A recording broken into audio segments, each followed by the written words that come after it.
भगवान श्री कृष्ण और रुक्मिणी से एक बेटा पैदा हुआ, प्रद्युम्न। सुखदेव स्वामी महाराज परीक्षित को कथा सुनाते हुए कहते हैं, राजन तम संबरह काम रूपी हृत्वा तो कमनीदशम सविदित्वात्मनः शत्रुं प्रयासोदनुज्ञाद्विहम्। तम संबरह काम रूपी, ये जो संबरासुर है मायावी विद्या में पारंगत है। संबरासुर कंस का मित्र है, इसीलिए उसने किया क्या कि जब प्रद्युम्न 10 दिन के थे, सूतिका गृह से ही कृष्ण पुत्र प्रद्युम्न का अपहरण कर ले गया संबरासुर। ले जाकर के समुद्र में डाल दिया। उसी समय एक बड़ी मछली ऊपर की तरफ ऐसे मुंह खोले हुए थी कि प्रद्युम्न जो 10 दिन का वो बालक था सीधे मछली के मुख के द्वारा पेट में पहुंच गया। उसी समय मछुआरों ने जाल डाला और वो बड़ी मछली पकड़ में आ गई। बोलो राधे राधे राधे राधे। वो बड़ी मछली पकड़ में आ गई। पहली बार इतनी बड़ी मछली पकड़ में आई थी। मछुआरे ले जाकर के संबरासुर को भेंट करते हैं, महाराज की जय हो, आज बहुत बड़ी मछली पकड़ में आई है। जब उस मछली को काटा गया तो पेट में से नवजात शिशु मिला। बोले राधे राधे राधे राधे। जाको राखे साइया मार सके न कोई, बाल न बांका कर सके जो जग बैरी हो। जिसकी रक्षा भगवान कर रहे हो महाराज, भला उससे भी मौत आएगी क्या? पता चला कि मछली के पेट से एक बच्चा निकला है। संबरासुर के ही उस राजभवन में काम करती थी एक मायावती नाम की दासी।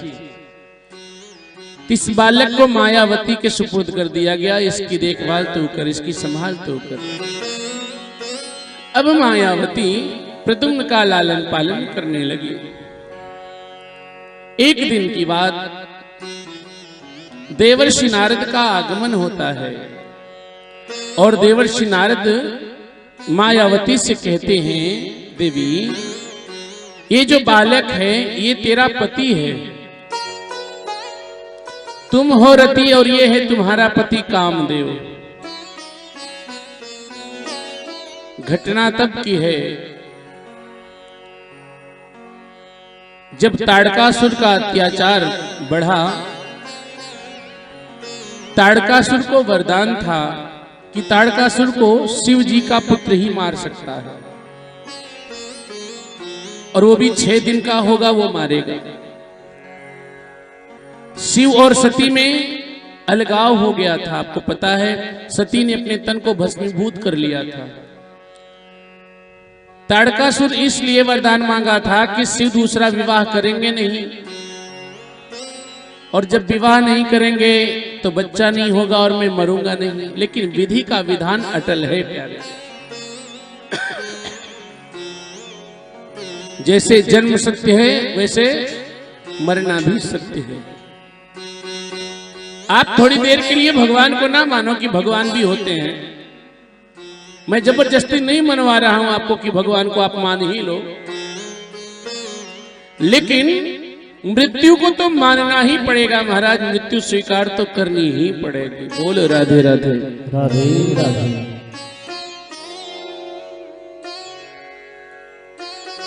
ताड़कासुर का अत्याचार बढ़ा है। आपातकालीन बैठक बुलाई गई और ये हुआ कि शिव जी की समाधि लगी है। शिव जी की समाधि टूटे तब शिव जी का विवाह पार्वती से हो, और विवाह होगा तभी बच्चा होगा, बच्चा होगा तभी ताड़कासुर मारा जाएगा। तो अब क्या करें? देवर्षि नारद ने कहा कि शिव समाधि तोड़ने में कामदेव हमारी सहायता कर सकता है। कामदेव के पास देवर्षि नारद जाते हैं, कामदेव से कहते हैं कि इसी में सबका भला है, शिव जी की समाधि तोड़नी है। कामदेव आया, अपनी काम कला से उसने बसंत ऋतु का निर्माण किया। चारों तरफ सुंदर सुंदर पुष्प खिल गए, मन को मोहित करने वाली सुगंधित हवाएं बहने लगी महाराज। मृदंग बजने लगा, अप्सराएं नाच गान करने लगी, चिड़ियों की चहचहाट, पूरा वातावरण बिल्कुल मनमोहक हो गया महाराज। पर शिव जी ज्यों के त्यों बैठे थे, उन पर कोई प्रभाव नहीं पड़ा। तब कामदेव बड़ा लज्जित हुआ। उसने सोचा अगर बिना समाधि तोड़े में गया तो चारों तरफ मैं हंसी का पात्र बन जाऊंगा। अतएव कामदेव ने क्या किया, पुष्प का धनुष लिया और तरकस से पुष्प का बाण निकाला। ये काम बाण है। धनुष पर बाण चढ़ाया, शर संधान किया और निशाना साध करके बाण छोड़ दिया। ये बाण जाकर के भगवान भोलेनाथ के हृदय में लगा। जहां राम बसे थे वहां काम पहुंचा। शिव जी के नेत्र खुले। शिव जी मारे क्रोध के चारों तरफ देखने लगे, कौन है जो मेरी समाधि में विघ्न डाला। आम के पत्तों के बीच छिप रहा था कामदेव, और शिव जी ने तुरंत तीसरा नेत्र खोल दिया। कामदेव जल करके राख हो गया।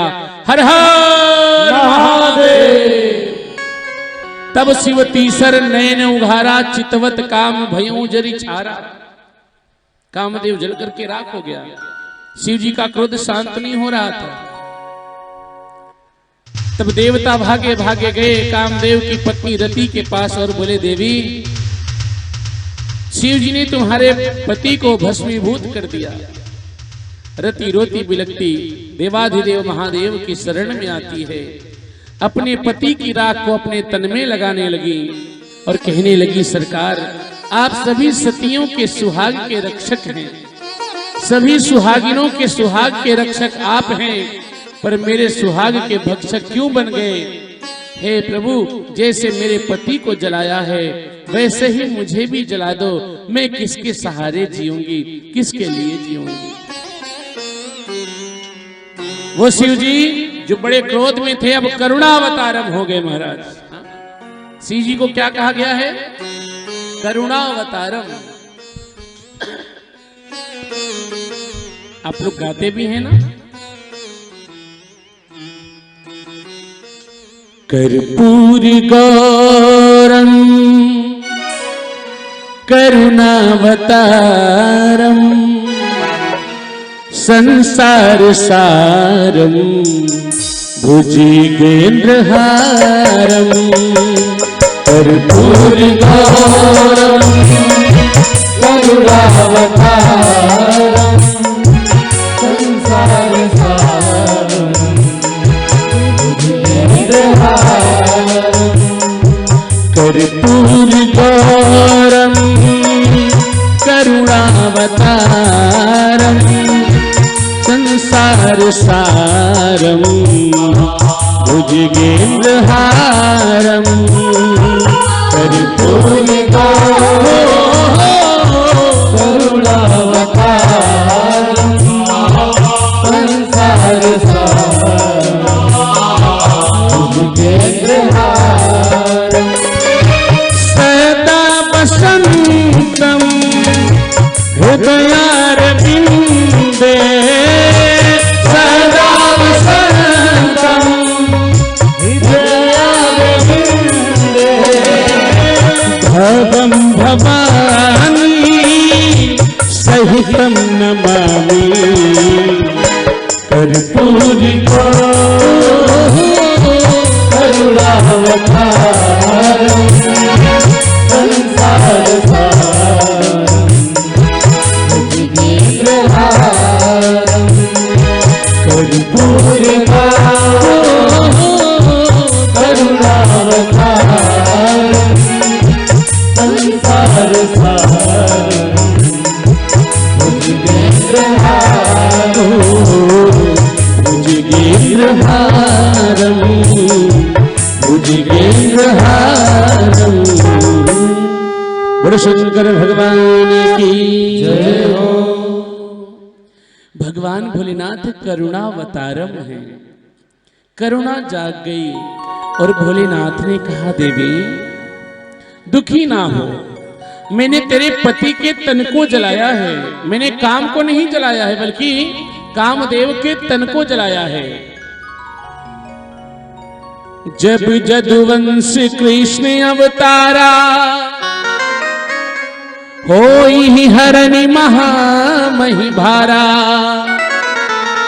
कृष्ण तनय होई पति तोरा, बचन अन्यथा होई न मोरा। देवी जब कृष्णावतार होगा, कृष्ण पुत्र के रूप में तेरा पति सशरीर तुझे फिर से मिल जाएगा। आज देवर्षि नारद ने यही बात बतलाई, देवी ये तेरा पति है। धीरे धीरे प्रद्युम्न बढ़ने लगे और जब बड़े हुए तब रति एक दिन प्रद्युम्न जी से कहती है क्या, भगवान नारायण सुतः संबरेणाहितो गृहात्, अहं ते धिकृता पत्नी, रतिः कामो भवान प्रभो, रतिः कामो भवान प्रभो। हाथ जोड़ करके प्रद्युम्न से कहती हैं, हे प्रभु आप भगवान श्री कृष्ण के पुत्र के रूप में आए हैं, आप मेरे पति हैं, मैं आपकी धर्म पत्नी हूं। ज्ञान हुआ प्रद्युम्न को, मायावती ने प्रद्युम्न को मायावी विद्या में पारंगत कर दिया था। और एक दिन प्रद्युम्न ने शंबरासुर का उद्धार किया, रति को साथ में लेकर के जो काम विद्या में पारंगत, ये माया विद्या में पारंगत किया है, जो मायावती है, इसे साथ में लेकर के आ गए। कहां? बोले द्वारिका आ गए। जैसे ही कृष्ण रुक्मिणी के सामने पहुंचे, प्रद्युम्न को देखते ही रुक्मिणी के स्तन में दूध भर आया, मातृ छलक पड़ा।